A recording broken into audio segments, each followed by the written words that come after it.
You can't trick me with that. I can't sneak it up on you anymore. No, it sucks. We really need to figure out how to change that because those are way funnier. Oh, they were great. Since he got missed at the beginning, Corwin was just addressing his cat in a very stern fashion.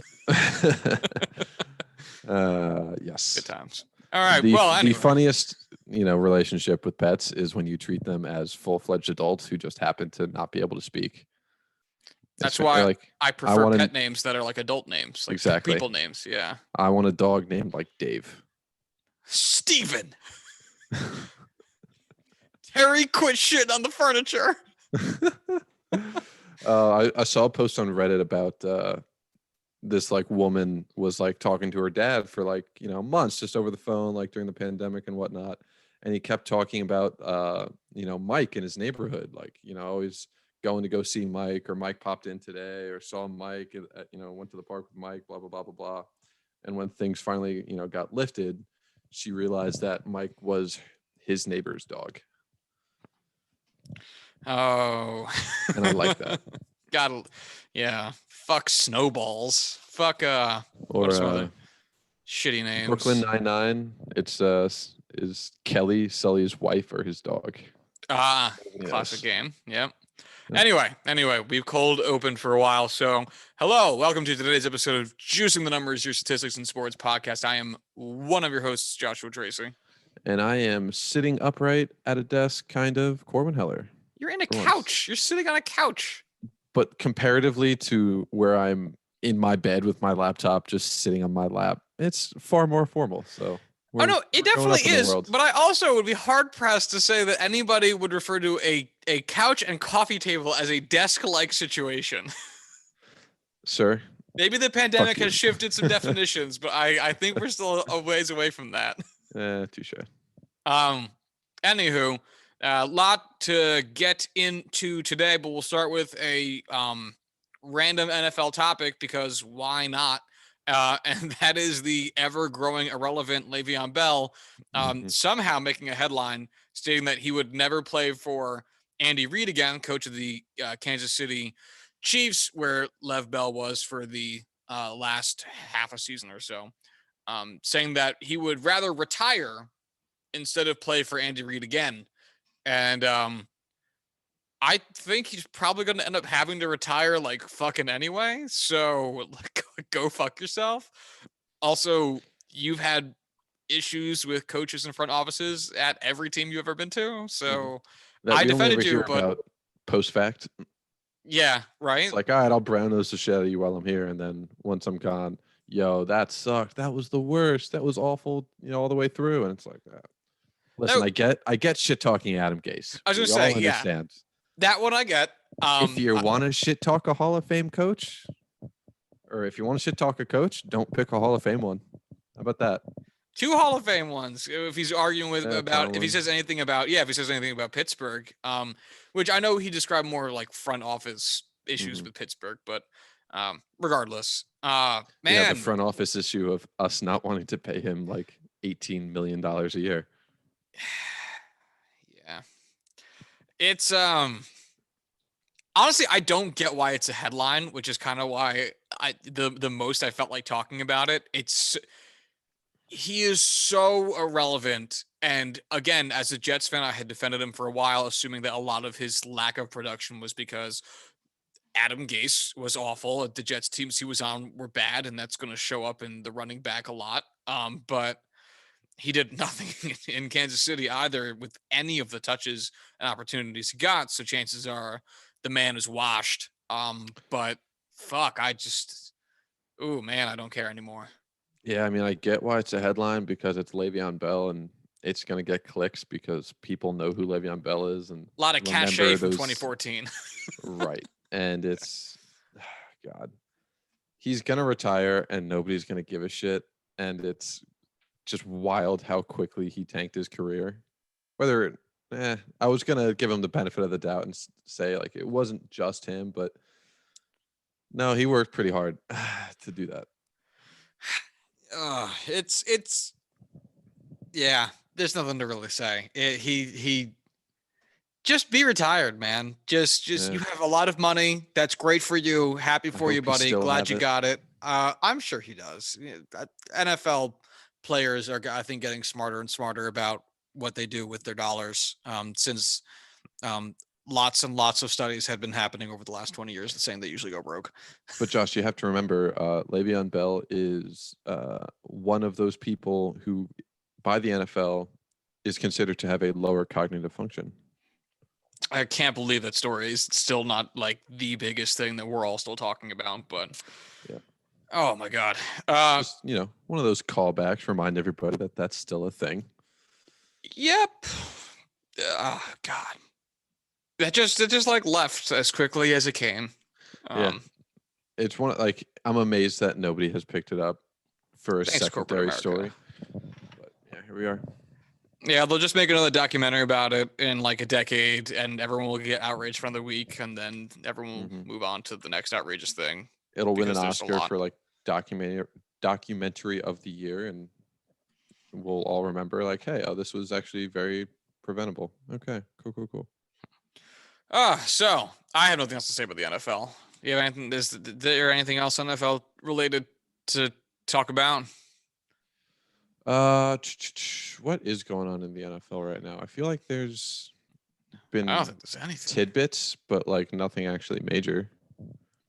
Yeah. Oh, Deshaun Watson says he wants to go play for Denver, which is nice of him to mention. Neat. Also, who thinks you're playing in the NFL next season? Because that's very uncertain. You should probably just shut the fuck up for the moment. It's one of those things where it's like, oh, it's gone quiet for a little while. So like we're all kind of like forgetting it off the top of our heads, just like the details of this story. But boy, it's one of those things that's going to surface at some point and just blow the top off the pot. Yeah.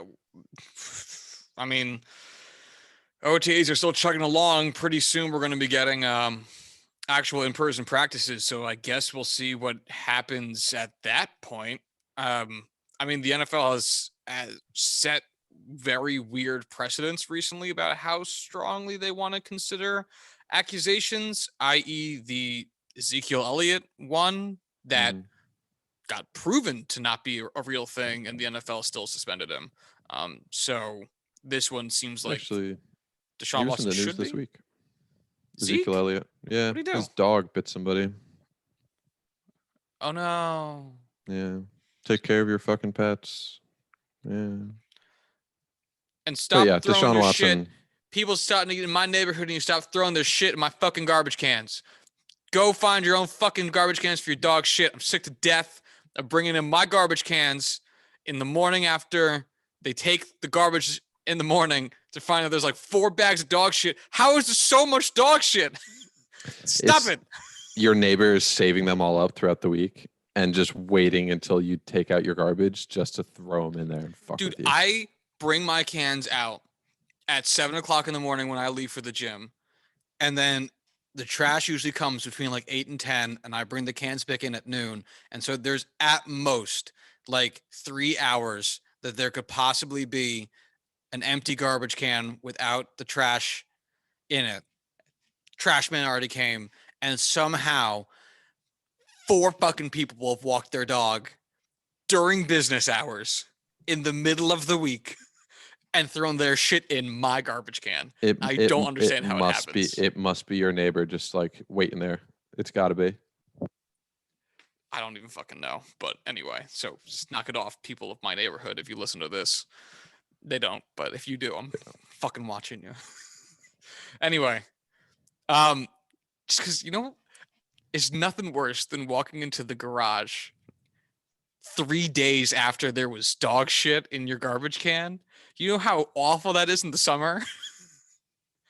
I'm trying really hard not to picture that. It's brutal. Please fucking stop, people. It's literally against the law. Not in my front yard.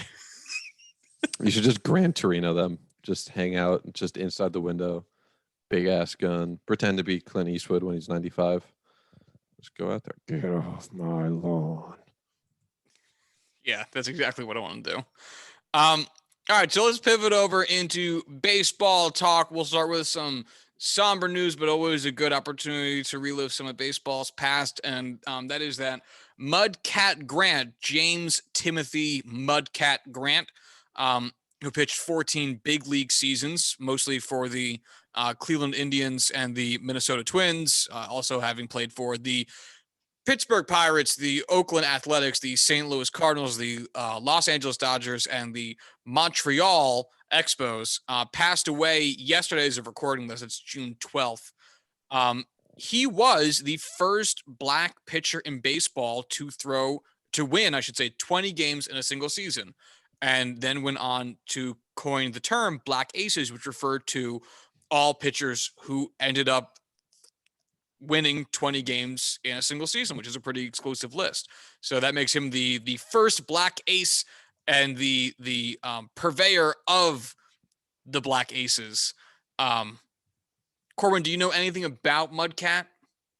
I know absolutely nothing. Well, so he's not a Hall of Famer. I'll start with that just because I don't.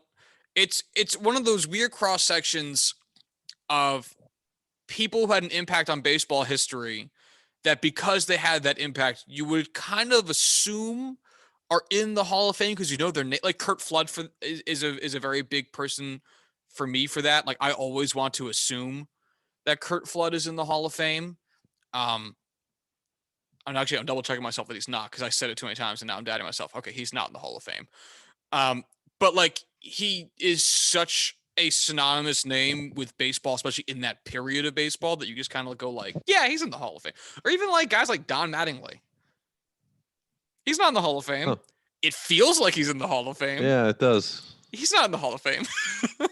Like, I don't know who Curt Flood is. Like, I don't know that era of baseball, but like, oh, Don Mattingly. I definitely know who that name is. And I know the kind of player he was, for the Dodgers. It's weird that he's not.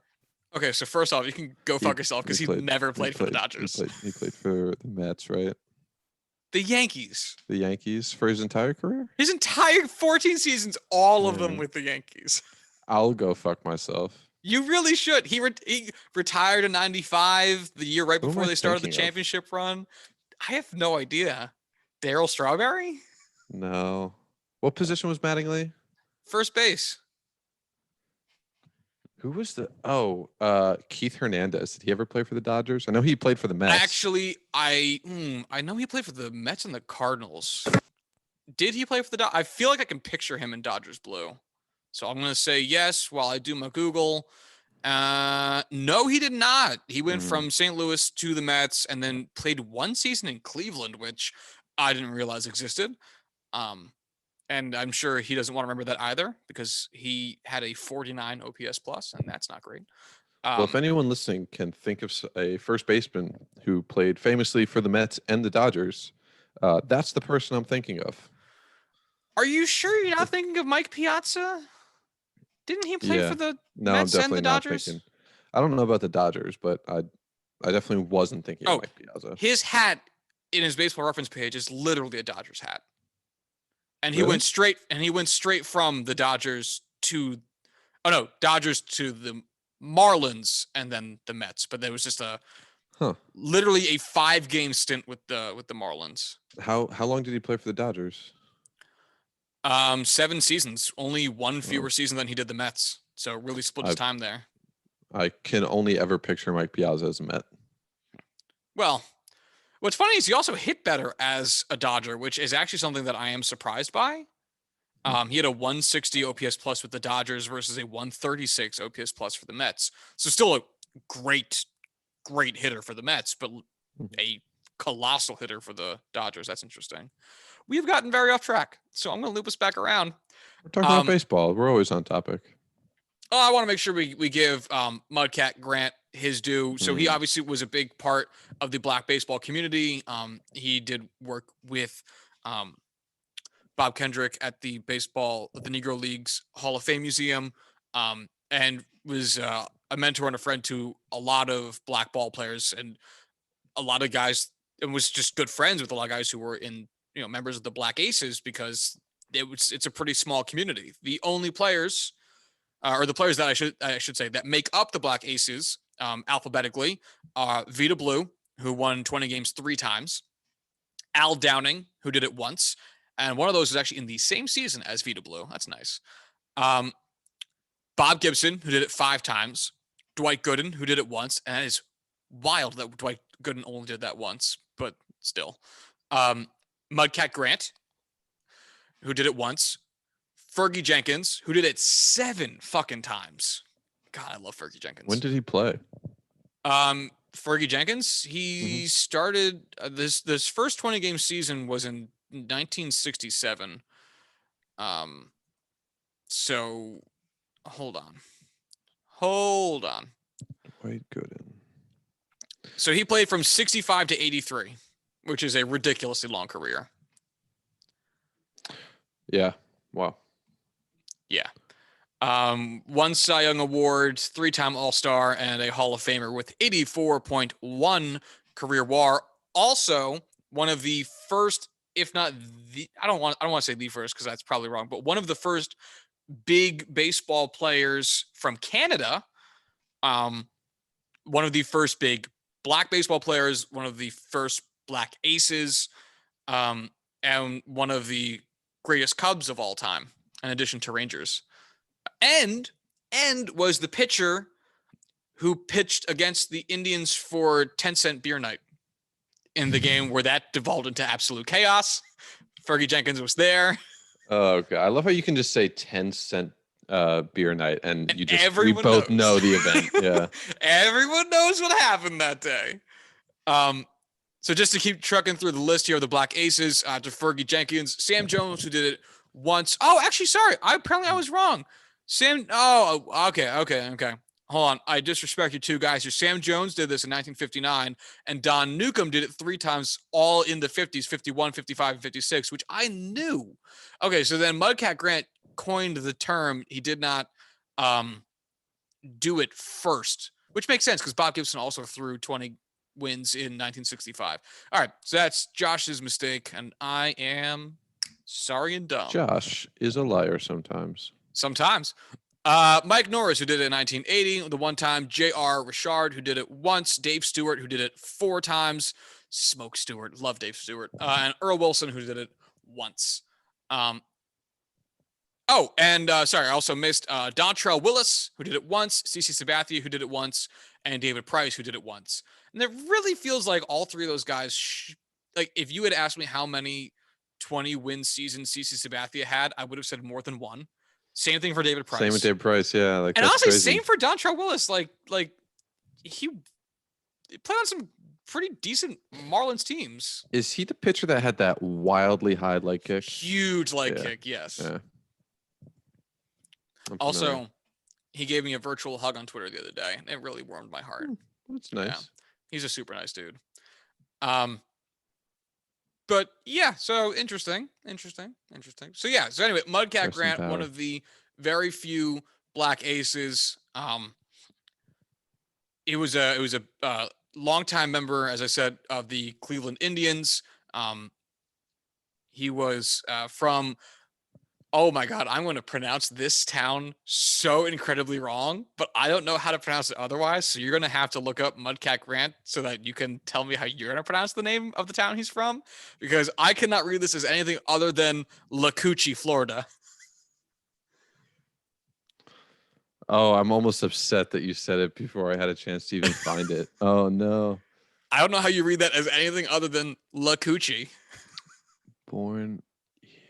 That's Lacucci, man. I mean, like, it's phonetically spelled. It's phonetically Lacucci, Florida. Yeah. Wow, that is. See if I can look up Lacucci. Oh, you're gonna get some wild results if you look up Lacucci, man. History of Lacucci. Might as well just look up La Chocha. The best places to live in Lacucci. I just want to be there, man.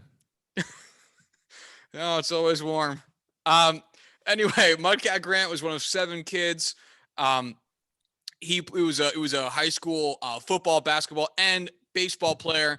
He got a scholarship to play football and baseball at Florida A&M, but he ended up dropping out of college his sophomore year to help support his family, and then ended up ultimately signing with the Cleveland Indians as a free agent in the 1954 season, which would put him at 19 years old. So a lot going on for him early on in life. Ended up getting his major league debut in 1958. He ended up winning 11 games, winning 10 games, losing 11 games after starting 28 of them. Had 11 complete games, one of which was a shutout, threw over 200 innings in his debut season. Ridiculous. He would end up having a lot of up and down seasons, ultimately finishing with an ERA plus of 100. So perfectly average over a lifespan, but still some really great years in there. His 1968 campaign with the Dodgers, where he had a 2.08 ERA over 95 innings, mostly working as a reliever. Working as part starter, part reliever. But he will be known for his 1965 campaign with the Twins, in which he went 21-7, 3.3 ERA, 41 games played, 39 games started, 14 complete games, 6 shutouts, which led the American League, and 270.1 innings pitched, which was his career high and would remain his career high.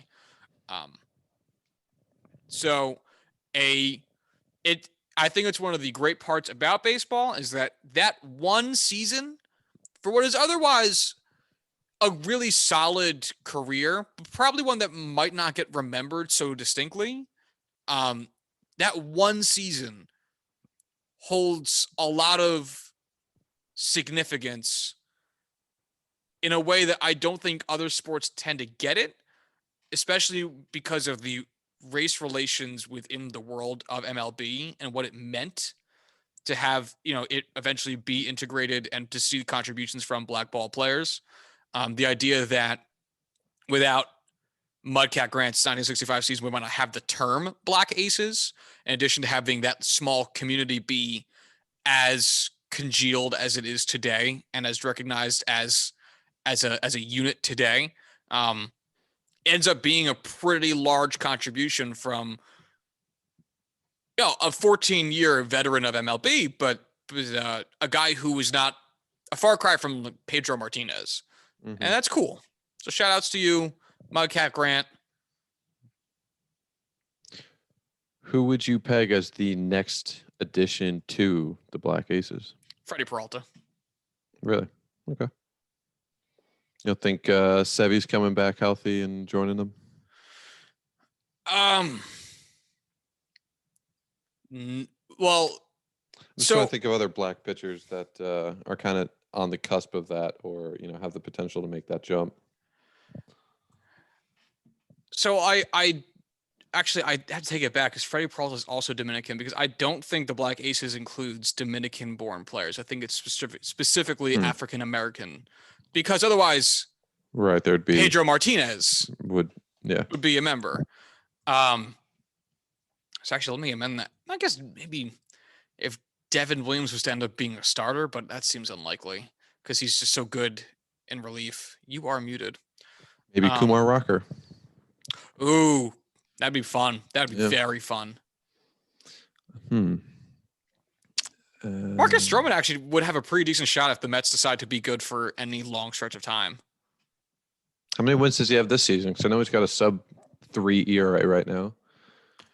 Yeah, I'm pulling up his baseball reference page right now. He currently has 6. He's 6-4. So he probably wouldn't get there just because of how many games he's likely left to pitch. He's probably got 15 to 17 more games if he doesn't miss any from injury, which means he would basically need to win all of them, which is just a very tall order considering, one, just the status of getting wins in baseball these days. I mean, you can pitch 6 innings and your team won't score any runs, and congrats, that's not a win, which is dumb. Right. We're not here arguing the merit of the win stat, but whatever. And it's just he plays for the Mets, and they have had very inconsistent scoring, which is no dig at them. All of baseball has, but the Mets in particular. So I'm looking through a list of all African American players in MLB, just like trying to find the best pitchers. and it's Chris Archer and Marcus Stroman in the top 25. And I don't think either of them are really pushing for 20 wins outside of Marcus Stroman. I feel like that's just crazy to me how small that representation is. Yeah, I mean, Jack Flaherty, if he came back from injury with enough time to do it, but I don't think he's going to. Not this season. Yeah, I should say. I was gonna. Yeah. You beat me to it. Not this year. But all around talent wise, I think he'd be the favorite for me. I just don't see the Mets ever really getting there for Marcus Stroman, and Chris Archer's not going to. Yeah, if Chris Archer didn't do it when he was on the Rays the first time, he's not doing it now. Right. Man, it is. Johnny Cueto could come out of nowhere.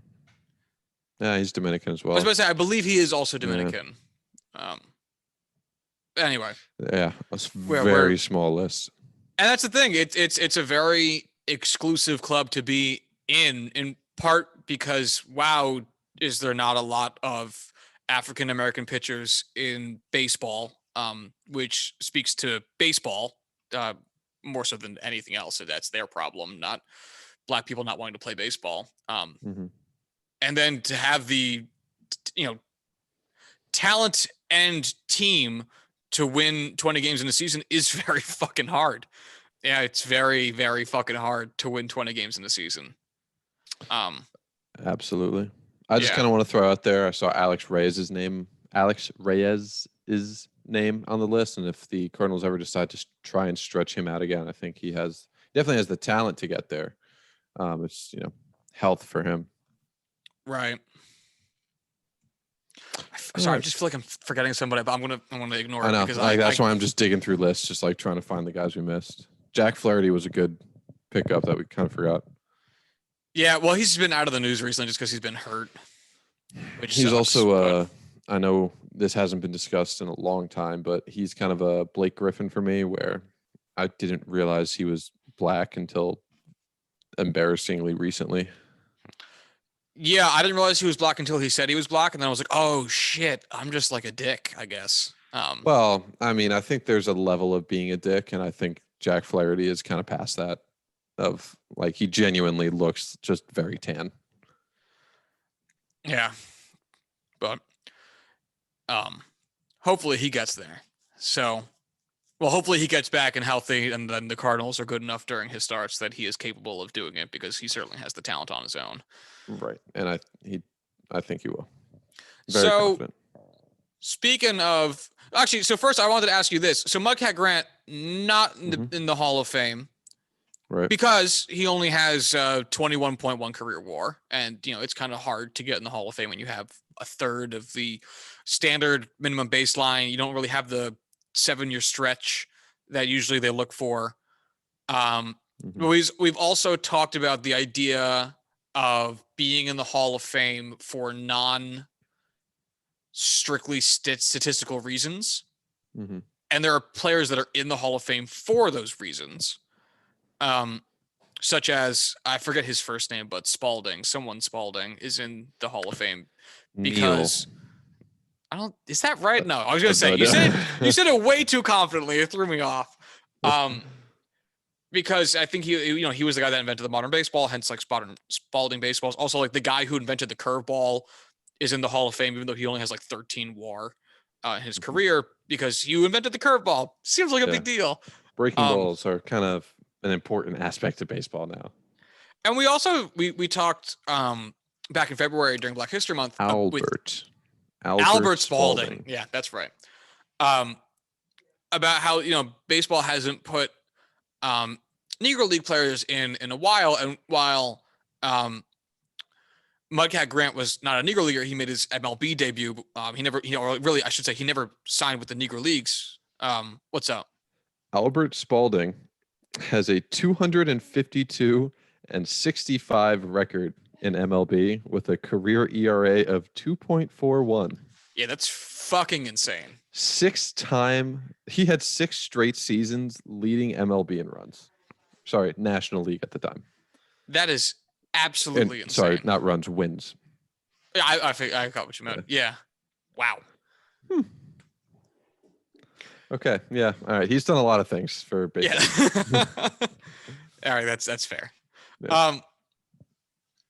But anyway, I'm just wondering, would Mudcat meet the threshold for you for non on the field contribution?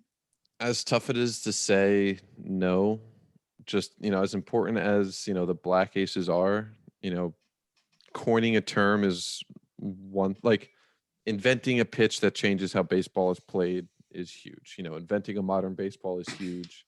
As, important it is to kind of found, quote unquote, the Black Aces, I don't think that's necessarily deserving of the Hall of Fame. I just don't think it's quite there when guys like Babe Ruth, guys like, Hank Aaron, the Mount Rushmore of baseball, kind of share that room. I just don't think it's quite on that same level. I tend to, I think I would agree. It's obviously Mudcat Grant, I think, is a name that should be better recognized because, again, it's a very small list of black ball players who threw 20 wins. Like, it's not a big, it wouldn't be much work for MLB to make those names more recognizable. And we've also kind of seen how they do at making current players name recognizable, Yeah. So please continue. No, but I think, the community that appreciates Mudcat Grant did a lot this past couple of days to show their appreciation in light of his passing. And I think having your communities be there as the standard bearers for you is a lot. That's more than most people get. And I think MLB already has a section in Cooperstown for the Black Aces. I believe. I'd have to remind myself at this point. It's been a while. I've never been. Anywho, and I don't want it to make it like a full talent thing. I think if he was even just marginally more statistically impressive on the Baseball Reference page, I would lower my threshold by a lot for those off the field things. But there's like a weird line that I don't really know where that is, but I'm willing to stand here and say Mudcat's probably just below it. That's very fair. Yeah. That's very fair. All right. So then let's tap dance on over to one of the present day most impressive athletes we could possibly watch. And correct. That's Jacob deGrom. Now, we have not really talked about Jacob deGrom so far this season. For no reason, really just because he's good and he's great and he's always great. And so we haven't made a point of talking about the greatness because it's been taken back seat to other relatively more interesting, in air quotes, like one-off stories. So we figured we'd take the time to actually point out the fact that, hey, yeah, dude is this is disgusting. It's genuinely disgusting. Unbelievable what he's doing. And I'm not saying that in a hyperbolic way at all. It is impossible to believe that this is possible. Yeah. And obviously the super fun Twitter facts have been pumping around Twitter, and which is basically the fact that Jacob deGrom, since he plays in the National League, in addition to throwing incredibly well, he also gets the opportunity to bat. And while no pitchers are good at it, Jacob deGrom is having a weirdly good season at it and has managed to knock in 5 runs while only allowing on the entire season so far 4 earned runs, 7 runs total, 3 of them unearned, but 4 runs. How many runs has he created? What's Jacob deGrom's WRC plus? Well, no, how many runs plus RBI does Jacob deGrom have so far this season? Oh, Five. so He has 5. Yeah, I was gonna say, yeah, he has well, more than 4. no, he if you want to do it that way, he has 9 because he scored 4 runs and he hit in 5 runs. Got it. So So I there's was 9 runs right there. that he had 5 RBI, but I include. Okay, yeah. Yeah. Words. That's fucking stupid. Yeah, I mean it's pretty like Jacob deGrom has crossed home plate as a batter the same number of times as every batter that's faced Jacob deGrom has crossed home plate in earned. He has scored 4 runs. He has allowed 4 runs. It's just these stupid. numbers are fucking stupid. Just so fucking stupid. His strikeout to walk ratio is 103-8 in 64 innings. His ERA plus is 689. His current ERA is 0.56. And the thing about it is I want to say, it's not sustainable. Like, and it literally can't be, like, mathematically. It can't be. But I will never doubt it. His FIP is 0.92. And his whip is 531. 0.531. Right. It's just. What's his Sierra? For anybody interested, because I said it and then I had to, find out for myself. Jacob deGrom's ex-WOBA this season is 286. His max exit velocity is 105.6. Jesus Christ.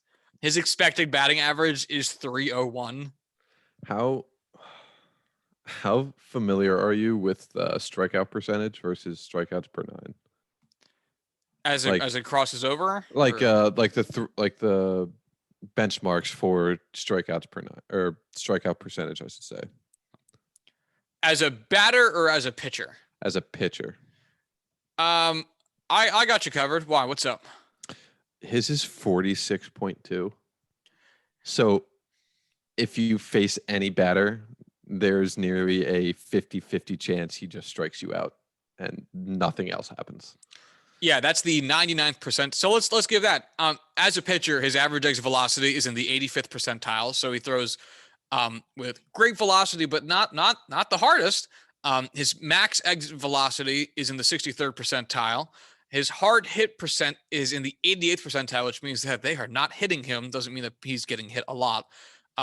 Ex-WOBA, 100th percentile. Ex-ERA, 100th percentile.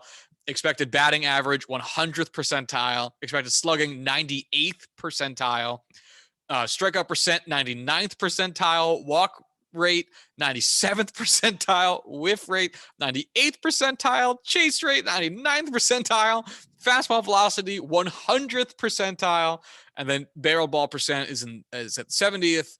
Fastball spin, 79th. Curveball spin, 78th. It is so fucking stupid. It really is. It's these numbers are unbelievable. I mean, he's been in 10 games. How many games do you expect him to be in over the course of a season? Well, so he left his last game with a soft injury. I say that because he didn't get pulled from the game, like off the mound.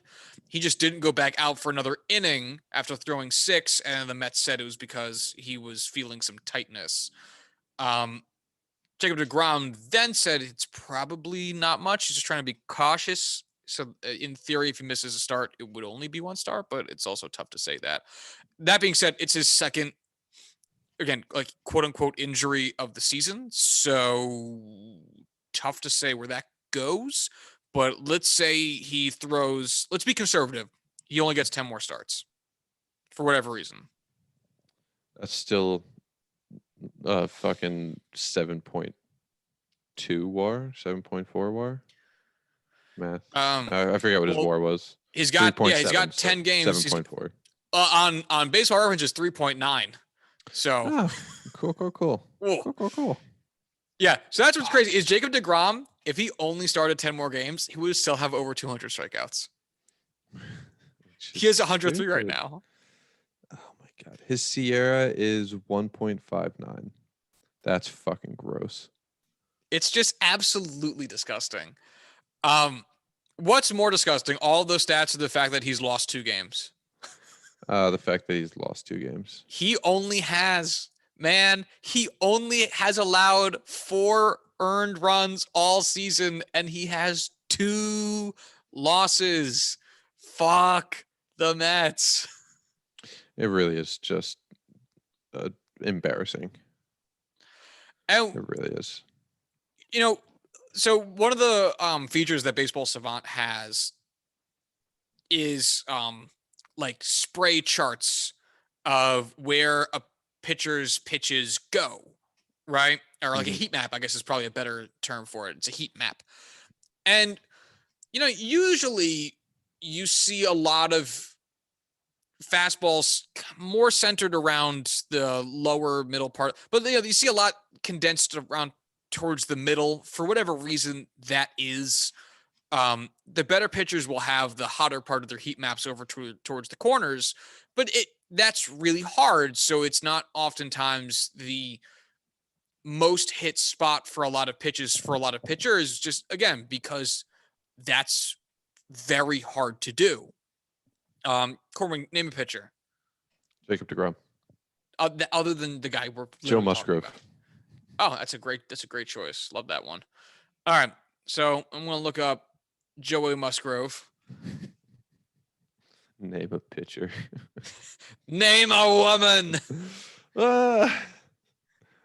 Great show. I love Billy Eichner. He's on the street. Billy on the street. Yeah. If you don't like Billy Eichner, you are both homophobic and anti-Semitic, and I will hear nothing to the contrary. I didn't think you were coming that hot. Wow. So if you look at Joe Musgrove's four-seam fastball heat map, a lot of it is centered towards the middle. There's a couple like hot zones in the left-handed batter's box, lower corner, and then kind of even on the side plane there. But a lot of it's centered towards the middle, which is fine. Like that, that works. It's not his most commonly thrown pitch, whatever. And he throws it in a variety of enough places and on corners enough that there's, some red there and some tint. Jacob deGrom's is so centered for what you typically see on a heat map off to the side in a corner that it blows the same thing with the slider. His slider is it is right below the bottom corner of the left-handed batter's box, right there. It's unreal. And to see his four-seamer and his slider grouped so consistently is wild. Because again, if you look up, I'm looking at Joe Musgrove's stats, and his slider has it's a pretty wide-ranging thing. It goes from just below the top of the zone, and all the way off to 2 feet into the left-handed batter's box. And you look at his cutter, and there's a couple random blue dots scattered around from pitches he threw to that spot just the one time, because bad grip on the ball, let go of it too soon. Who fucking knows? His four-seamer and Jacob deGrom's four-seamer and his slider have no errant blue dots, and they are perfectly formed little balls of where he wants to throw them in that heat map. It is insane to look at. And again, it's something that heat maps can be kind of weird to look at for pitchers because they're relatively new as a visual stat. But when you look at enough other players and then you look at Jacob deGrom's, it's very obvious what this should look like. Right. Have you seen the heat map for release point? Yes, I have. It's the size of a baseball. It's just a baseball that it's like he's throwing through a piece of wood with just a baseball sized hole in it. And the only physical way for that baseball to get through is if it's perfectly through that hole. And it's, so a lot of baseball players will, not a lot, but you'll see a lot of, I just said a lot again. You'll see pitchers who vary the arm angle to give a deception on what pitch is coming. So they'll go more over the top on one pitch, and then the next pitch they'll do more 3/4 or more sidearm, just to try to confuse the batter's look on what they're receiving and make it a little bit harder to pick up what's happening, because the entire appearance of what is happening in front of them is different. And it works for some guys and it doesn't work for others. You know, Nestor Cortez Jr. has been sent down several times because it has not worked well for him necessarily. But it's like with golf, where it's like, all right, if you have so much going on, the simplest, the simplest, what am I trying to say? The simplest action, whatever you would call like the actual motion. Yeah. Simplest motion is the easiest one to repeat over and over and over again and get that consistency. So when you throw 110 pitches, they all are coming out where you want them to be. Right. And, one of the reasons pitchers do that is because, well, one, they think it as deception. It very well may, much as we just said like a few episodes ago, deception is something you're never, we can't measure now. So who's to say? But also because throwing from the exact same release point, like Jacob deGrom does, to a tee is very hard. It is very, because if there was an option, just a binary option of, do you want to throw from, and you could choose, right? You could fuck talent. You could choose what to do. Throw from literally the exact same spot for all of your pitches to the size of the baseball, like Corwin said, or throw from a bunch of different arm angles. I'm willing to bet a lot of pitchers would pick the exact same release point, because that makes it even more, it makes it impossible to know what's coming. It ramps up it's like a circle for like where you are on this line is how much deception there is. More and more and more and more and more and more and more, it gets less and less effective. And then as soon as you come back around to no, variance at all, it's, oh, this is now perfectly deceptive again. Right. Because the whole point of the changeup is, here's a pitch that mechanics wise, I'm going to throw exactly like my fastball, but because I changed my grip and nothing else, release point stays the same, throwing motion, everything else stays the same. But because I changed my grip, it'll come out slower. The batter will see fastball release, fastball arm action, fastball release point, but instead of coming in at 96, it comes in at 89, and he swings in front of it. Imagine that for literally every pitch you throw. Slider, fastball release point. Changeup, fastball release point.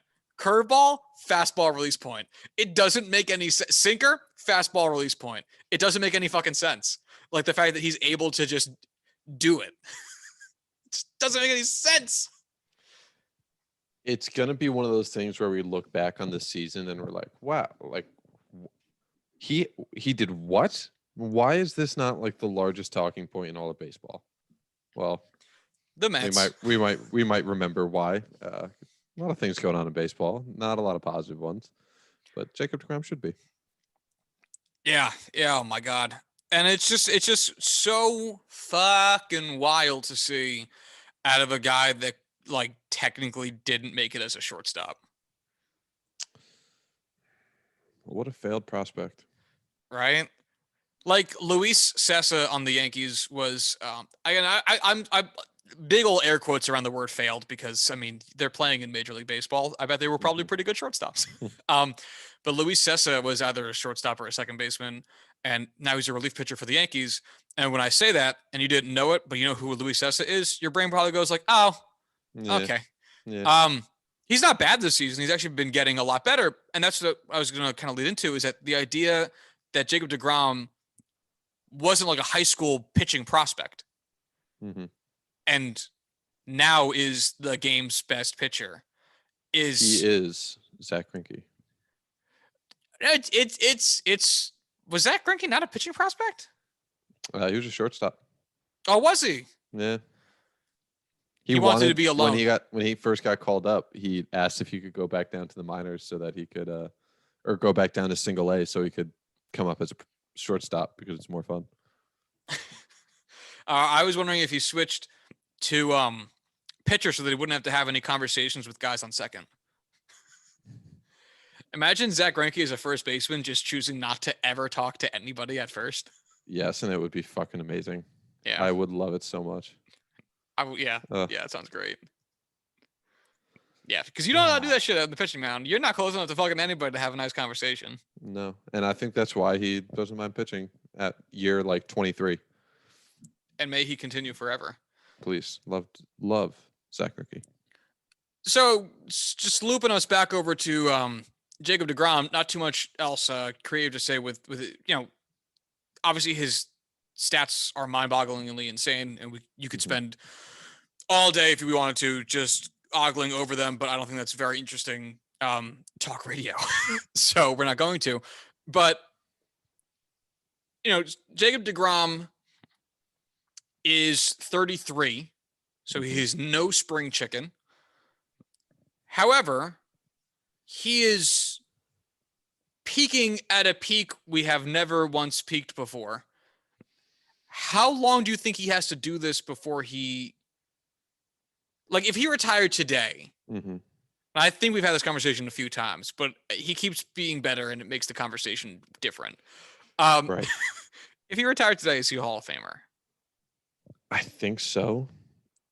Just because of, like, I know we just had this conversation like going into the season, and it was like not now, but almost inevitably will be.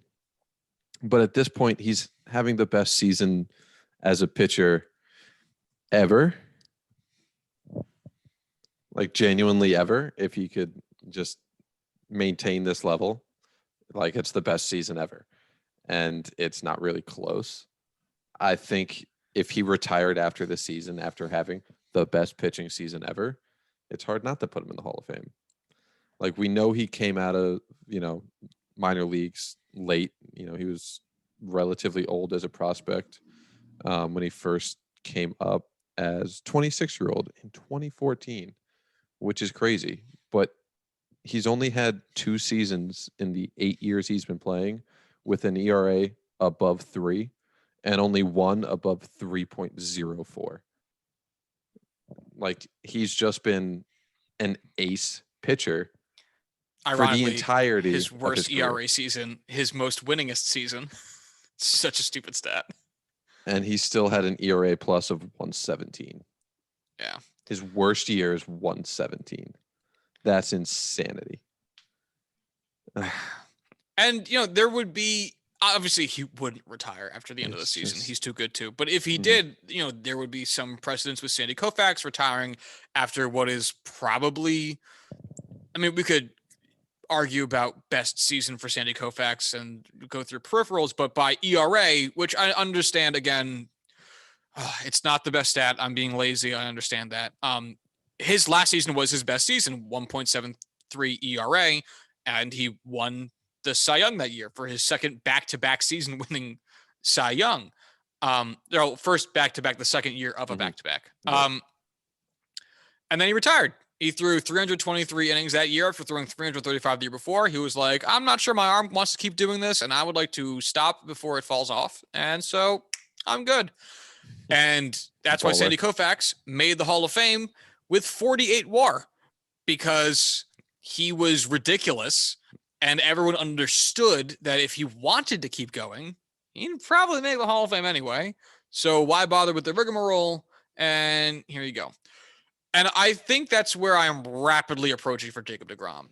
He's at 42.5 now. Right. He is the rest of this season away from catching up to Sandy Koufax. And that's funny because it's almost true. That's a stupid fact. Yeah. Like, literally, if he pitched 15 games instead of 10 games at the exact same pace, which, again, you can't just project out from that, but let's do it anyway. Let's round it up, call it 4 WAR instead of 3.9 for Baseball Reference. So 15 games would be another 1.5 times that. That's 6 WAR. That's basically the difference between Koufax and deGrom right there. Mm-hmm. It's crazy to me that he has 5 top 10, top 8, I should say, Cy Young finishes. 5 of them. He also has a Rookie of the Year. He's only been selected to the All-Star game 3 times. Yeah. It's so stupid that we vote for this middle of the season. Like we were just talking before we started whether or not we wanted to like start our predictions. We don't vote for the pitchers. The managers pick the pitchers. Even so, the fact how that ridiculous it's is middle that? of the season is insanity. It's the only sport that's like that, and it drives me nuts. Well, I guess hockey's kind of like that, but even then, it's like 3/4 of the way through the season. It's meaning it's an exhibition game that ended up getting meaning because people gave it meaning. So, but it's like people's contracts are based. Right. I'm totally with it. Yeah, but I believe pre-season, I didn't think deGrom would have been a Hall of Famer yet. Only because I would want to see more of the counting. And I don't think I put a 60 WAR threshold on him because this peak is ridiculous. I don't remember though. At this point though, fuck that. Fuck it entirely. And honestly, the crazy thing is he'll get there if he kept playing, like really soon. But yeah, it doesn't matter if he retires with like 50 WAR and plays like one more season. Cool. I'm sold.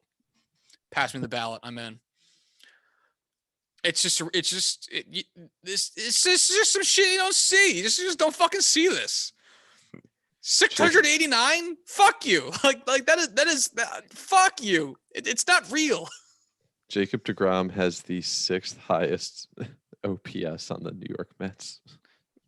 Ugh. Four of the top 5 are on the IL right now. No. I hate that. So Jacob deGrom has the 2nd highest active WAR or OPS on the Mets. That's so fucking stupid. Oh, I love this so much. So real quick, average. Just for reference, I believe this only applies to starters, because otherwise I think I would see Zach Britton here. But what do you think is the highest ERA plus single season of all time? Oh, fuck. I know this one. Or I did know this one. I want to say it's like 289, something like that. I'm sure it's higher. No, you're right there. Tim Keefe in 1880, 293. If we go modern era, it's the second person on this list, which is Pedro Martinez's 2000 campaign, where it was 291.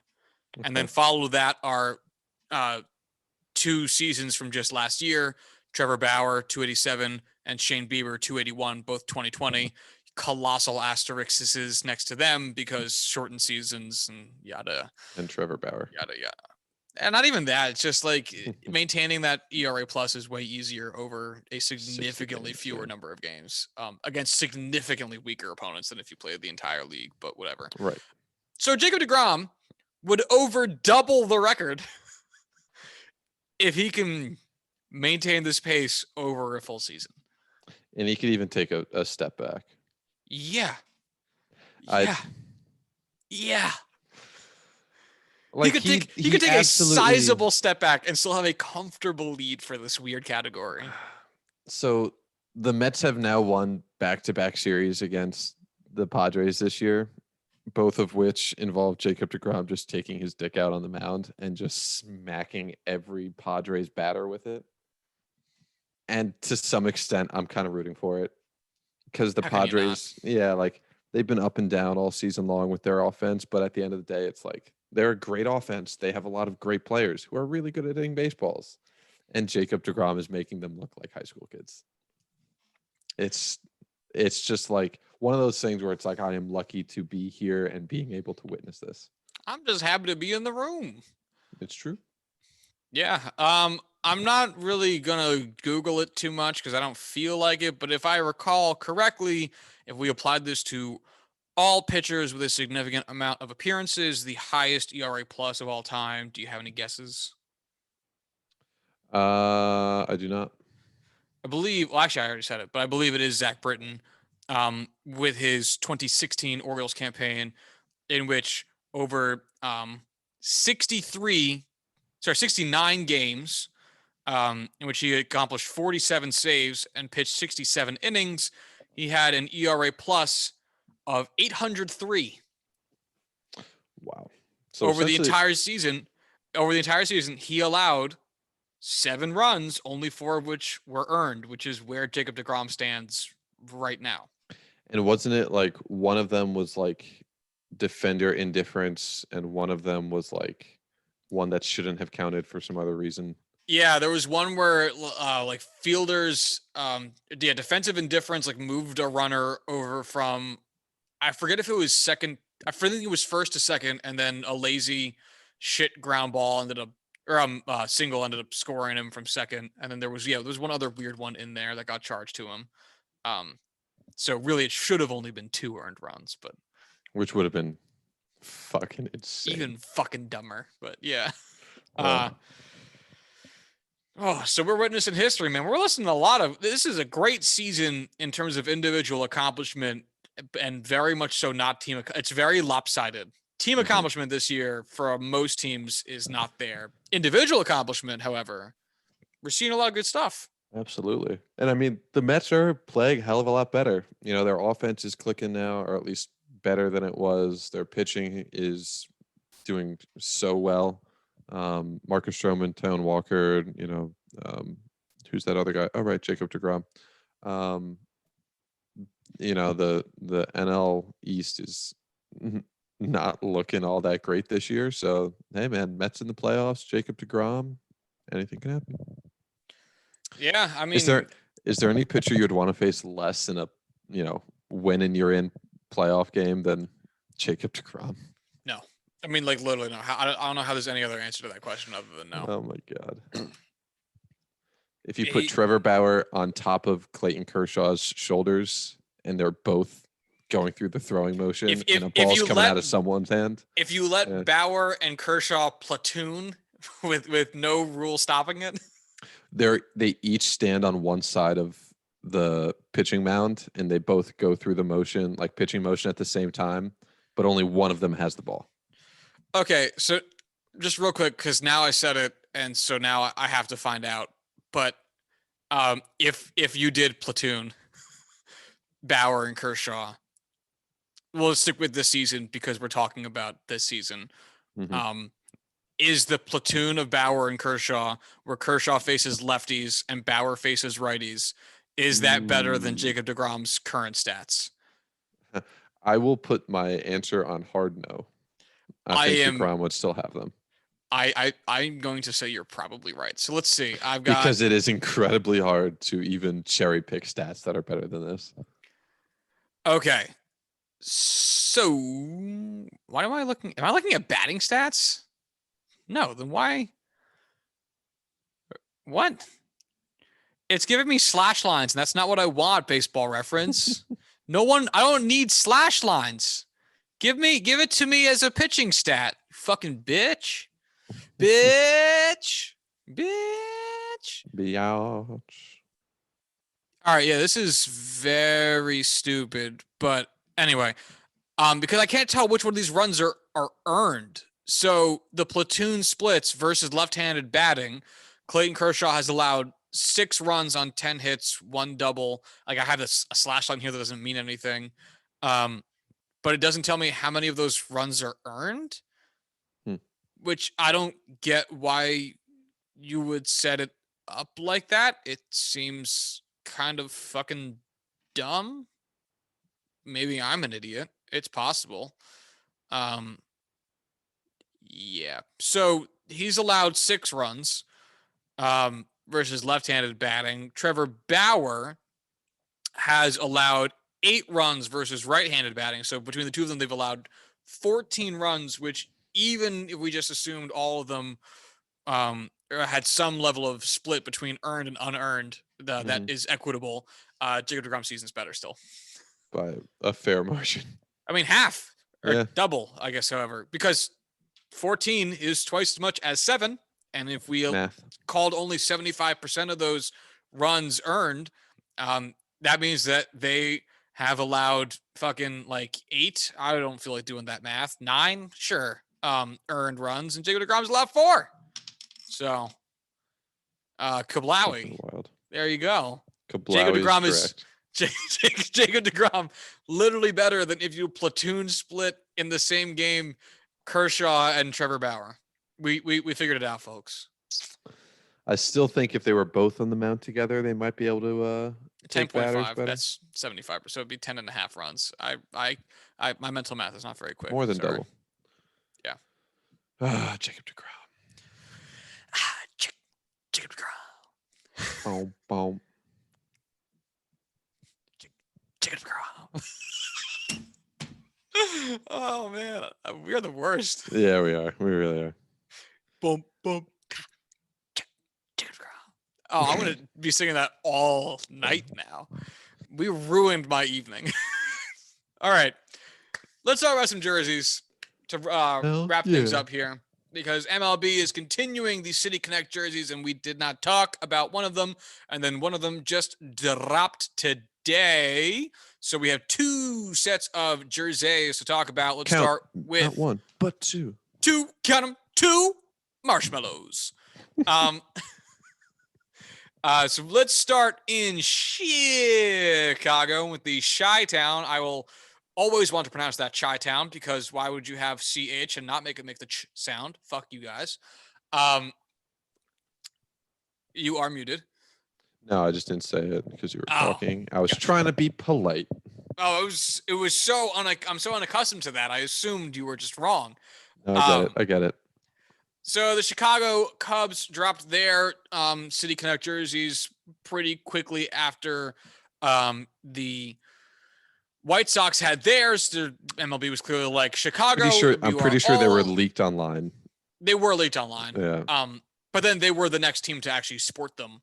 So the way Chicago, there's 2 teams. The way the Cubs jerseys look is by the way, I said they were going to be modeled after the Chicago city flag in a sheer moment of pure vexillological nonsense. And I was right. They were. Obviously, it was a layup, so I shouldn't get that much credit, but I'm still taking some credit because I did actually say those words. I said they were going to be white. They were not. No, they are a deeper blue than the blue. Well, actually, maybe a paler dark blue than the blue they usually wear. No, it's deeper. It's a more grayer blue. Like it's a grayer blue. It's a muted. Oh, it is darker too, right? I'm not just. Yeah, no, it's definitely darker. Okay. Coupled with a powder blue that is again straight off of the Chicago city flag, as well as some rearrangement of the stars of the Chicago flag into like a Y symbol that's on their uniform as well. How many city flags do you know? Dude, like 1? 4 maybe? I know Chicago. I don't know if I could give any more. San Francisco is because it's absolutely horrible. Really? Okay. Time to please, Google that. Please look it up. It's so bad. I know the Bronx's offhand. Because of course you do. Wow, that's fucking stupid. It is a very bad flag. That is something that was free-handed in 1970 and never once updated. Yeah, never touched it again. Yeah. Okay. I knew the New York City flag because I always look at it and want to say it's the Dominican Republic flag, and then I realize it's the New York City flag, and then I go, well, I'm glad that those 2 things look kind of similar, depending on which version of the Dominican Republic flag you're looking at. Wow. Yeah, that is. I had no idea that existed. Yes. And then there's one flag in like Minnesota that is also renowned for being hot garbage. I'm struggling to think of what town or municipality it is. But I know a lot of country flags. I know most of the state flags. Boy, I just do not know any other city flags other than Chicago, which by all means, good on Chicago. and there are residents. I'm gonna look up my town's Peoria, flag. Arizona has a tremendous flag. I Very would like modern. to I like it. just say that I have tried typing the word flag into Google several times as we've been doing this, and did not once spell it right. Hmm. And that is just a big old smack in the face of embarrassment. The city of Marshall, Arkansas has a flag that's just a strawberry.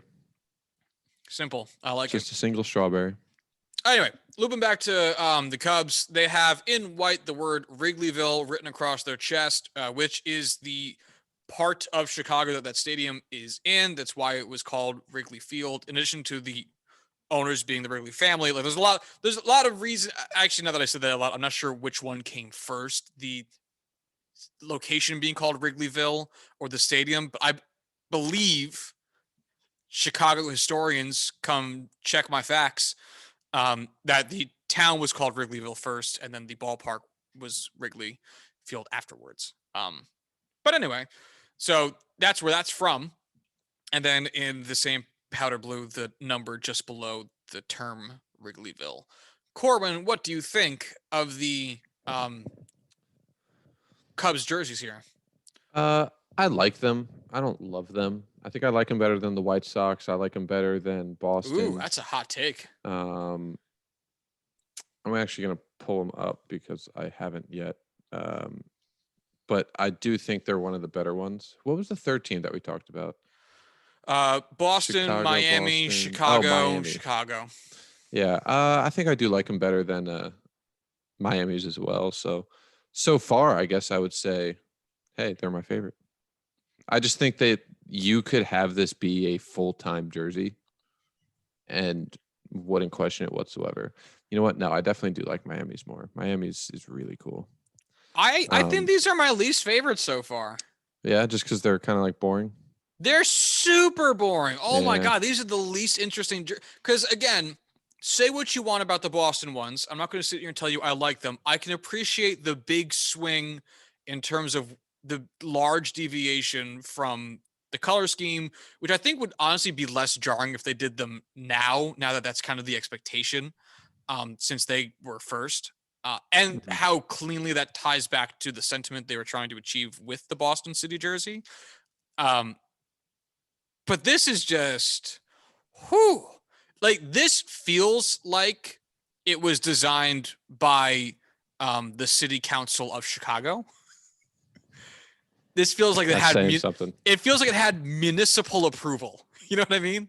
This feels like this one really feels focus tested. I don't know. I think it has some really good style points, and I think it's done really well just because it's simple. I don't really think it's bad per se. You know, it doesn't matter. I really like them. The caps I really love too. The caps, I will definitely admit, are the best part of this jersey. Yeah. Easily. Caps are the make or break, man. They're the foundation. Yeah, I mean, that's going to be the moneymaker anyway. Yeah. So yeah, I think these are fine. I think the White Sox, even though I had smaller complaints with those jerseys, I think those were better. But yeah, this one was the layup though in terms of what to expect. I, in all of my finite wisdom, called this one. So I think if they do Chicago again, or do the Cubs again next season, or whenever they plan on doing another version of the City Connect, we'll probably get something more interesting than this. So I get, sometimes you gotta start at the most obvious point, even if it's not the most interesting point. So I, again, do get it. All right, shall we talk about Arizona's? Just came out today. I didn't realize that because I know you said all the dates a couple weeks ago and I forgot them. Which is fine. I just saw that they got posted, and that is what inspired me to bring this topic up. But yes, the Diamondbacks.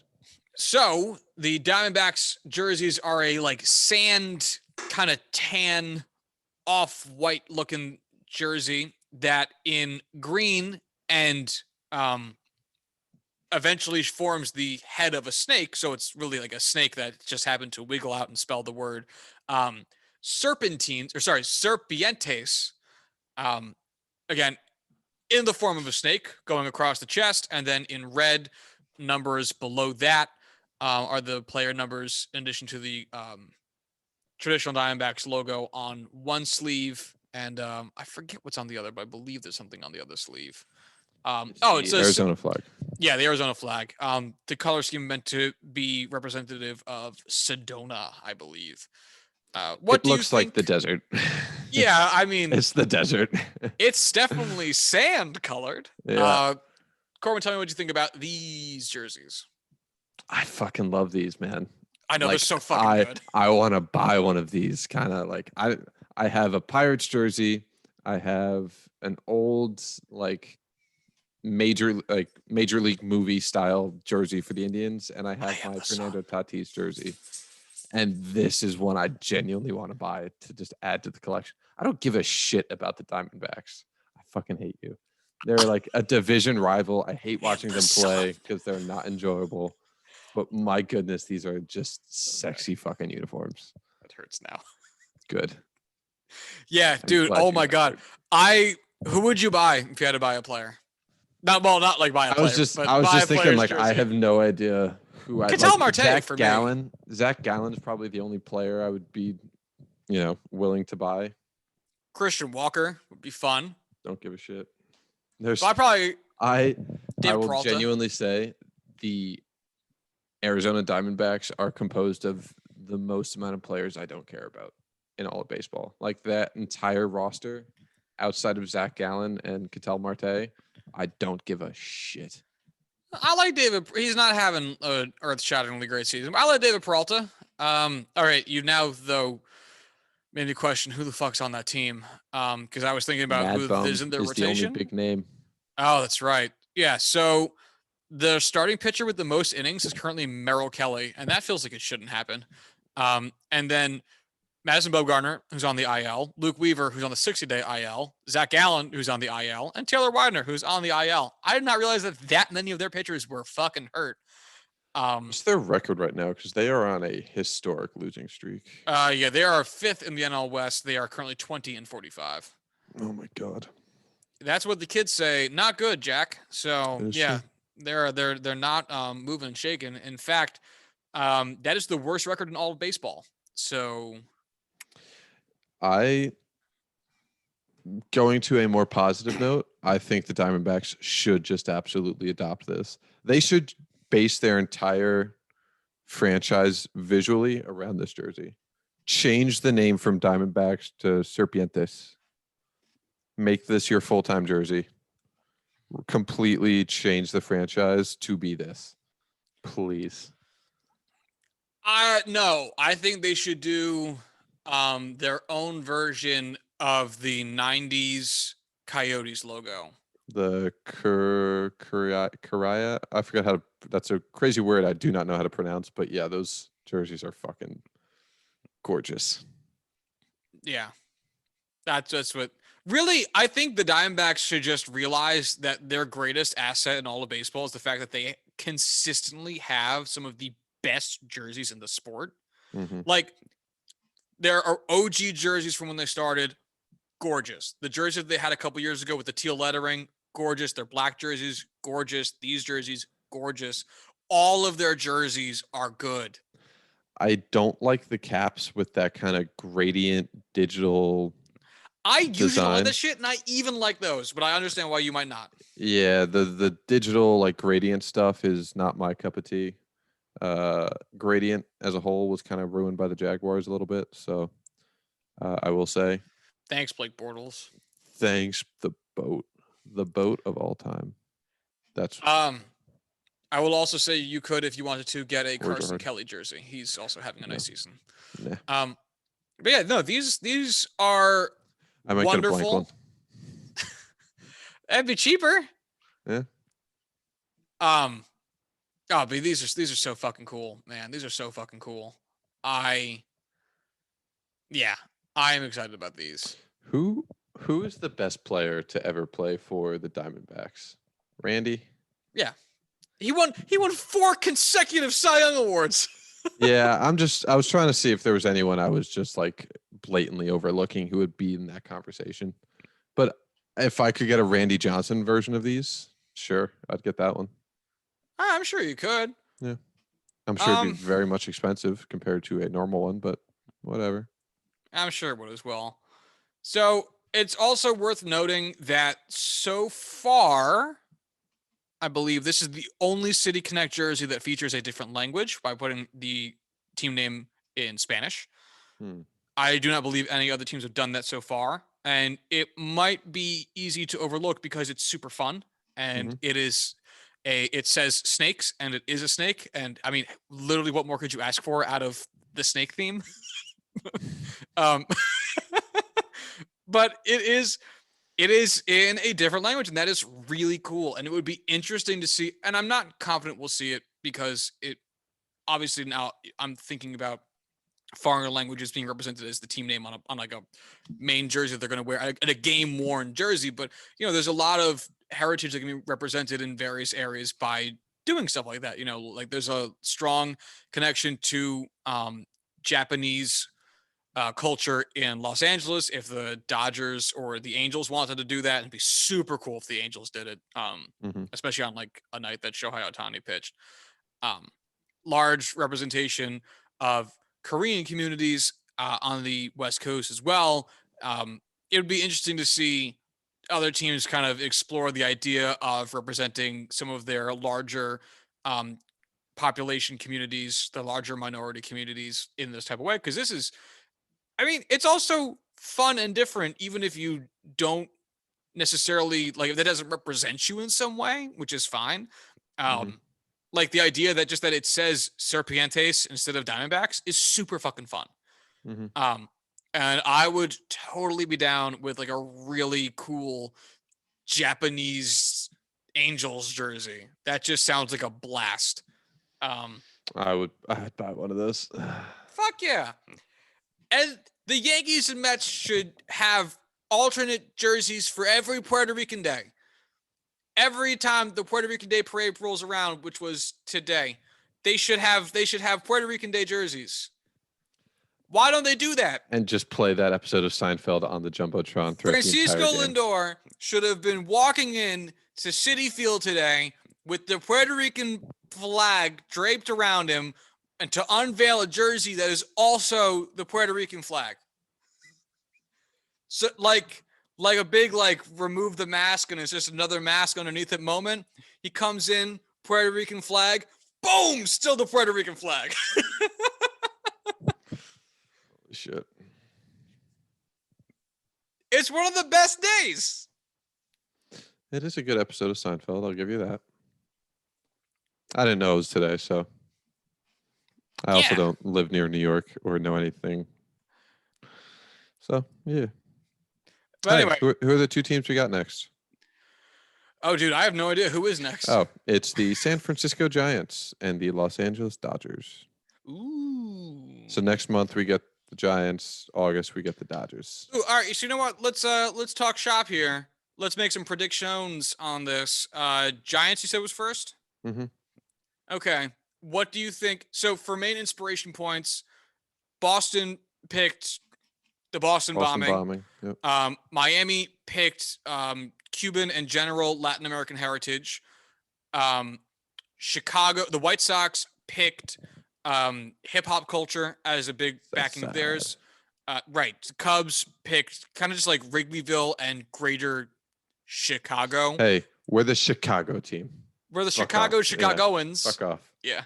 And then Arizona went Hispanic and desert. So what do you think the Giants theme is for their jersey there? Tech startups?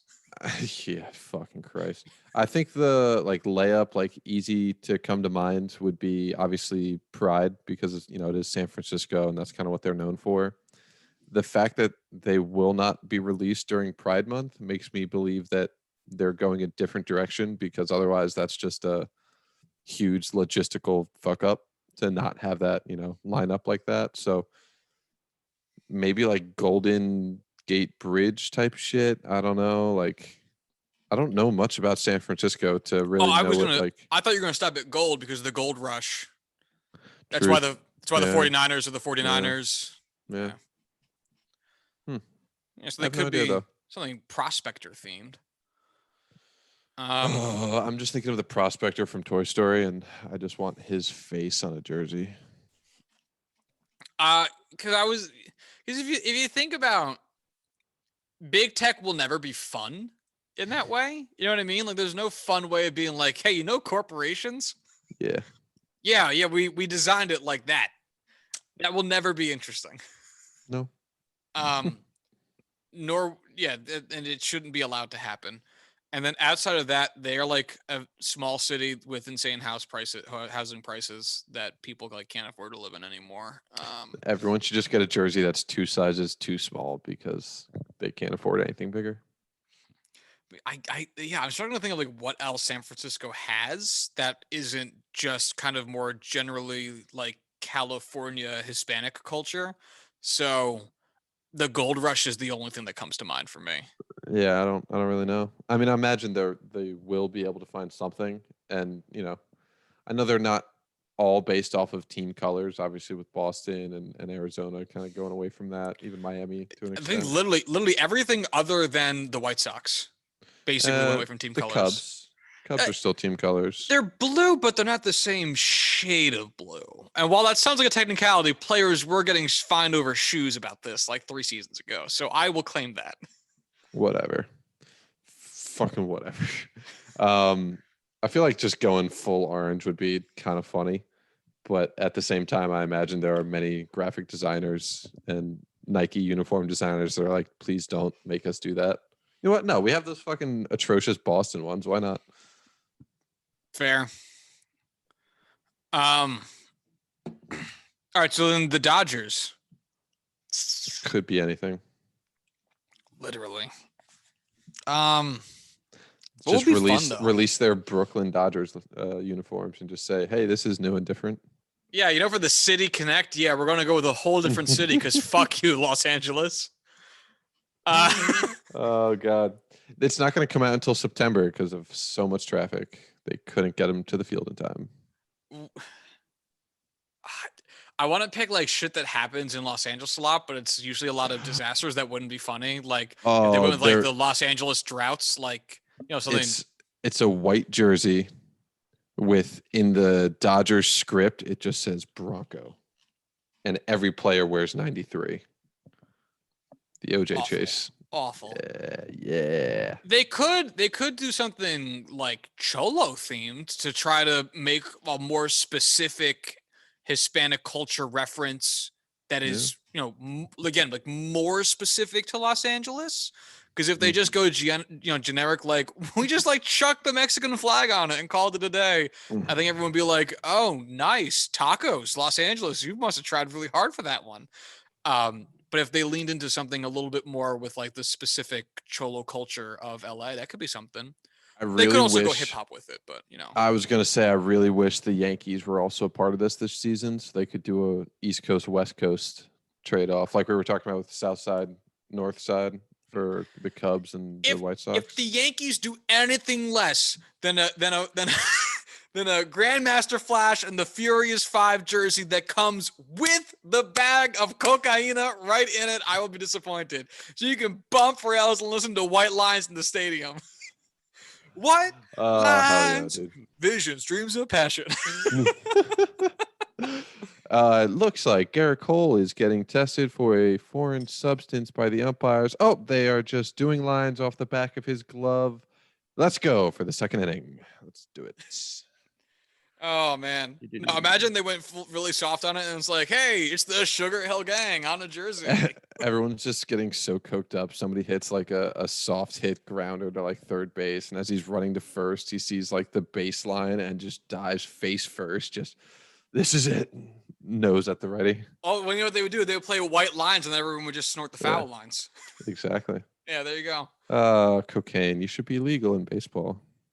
What would be super fun that is just way too specific, so it wouldn't happen until a point at which we're all dead. But if the Yankees did a Rumble in the Bronx themed jersey and like invited Jackie Chan to come out and just like be at Yankee Stadium and be Jackie Chan. Oh my god! I just imagine there's so many people in the crowd, just like, who the fuck is that? What's going Everyone would on? know who Jackie Chan is. Jackie Chan. Rush Hour. Yeah. When did Rush Hour come out, my man? When did In Rush Hour 2000 3 come out? Oh, Rush Hour 3. Like 2007. well over 15 years ago? That's my guess. All right, hold on. Rush 2007 sounds right. Hour 3. 2007. Yeah. Ugh, fuck. I need to breathe. I need to watch those. Yeah, those are worth a so rewatch. Yeah. Also, I want to rewatch Shanghai Noon. Shanghai Noon. Shanghai Express. I think there's two where Jackie Chan partners with Owen Wilson in what is a combination nobody asked for. But Jackie Chan is still in them, so that they are tolerable movies. So I'm trying to get this. Oh my god, this is probably the greatest poster for a movie ever created. Oh, it's awful. Yeah, it's very Shanghai bad. Nights was the sequel. Shanghai Nights. Thank you. Shanghai just before dinner.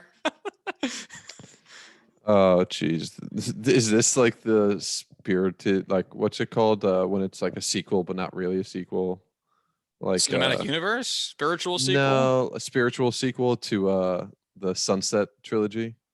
Before sunset, before sunrise, you know. Shanghai afternoon. Shanghai noon, Shanghai night, Shanghai sunrise. Shanghai, 4:37 p.m. Shanghai cup of coffee. Shanghai Express. Oh, Jesus Christ. This looks so Shanghai, Shanghaier.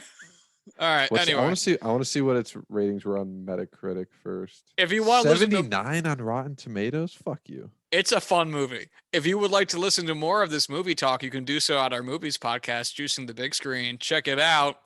We're talking about A Lot of A Star Is Born tomorrow. Anyway, Corwin, anything else about the Dodgers uniform that we won't see for like 2 months when we forget this conversation? Nah. All right, well, then we will wrap it up. If you want to follow the show on Twitter, you can do so at JuicingPod. You want to hit us up via email, you can do so at juicingthenumbers@gmail.com. If you'd like to hit up Corwin on Twitter, you can do so at Corwin Heller. If you'd like to hit up me on Twitter, you can do so at Joshua D. Tracy. And until Thursday, y'all have a good one. Bye.